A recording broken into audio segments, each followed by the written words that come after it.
जगणं विसरून फक्त काम योग्य आहे का?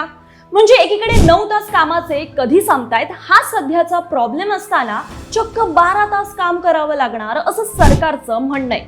म्हणजे सकाळी शिफ्ट सुरू झाली की सूर्य मावळेपर्यंत ऑफिसमध्येच अडकून पडायचं. या मागचं कारण म्हणजे गुंतवणूक वाढेल, नोकऱ्या वाढतील.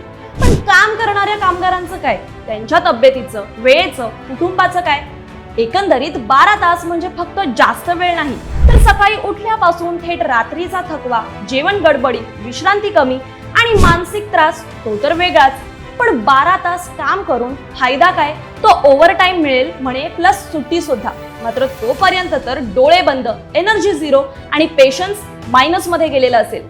आणखीन एक, आठवड्यात 40 तासच कामाची मर्यादा आहे. म्हणजे जर तुम्ही 12 तास काम केलं तर उरलेले दिवस ऑफ असले पाहिजे. पण हे प्रत्यक्षात किती ठिकाणी पाळलं जातंय हा विचार करायला हवा.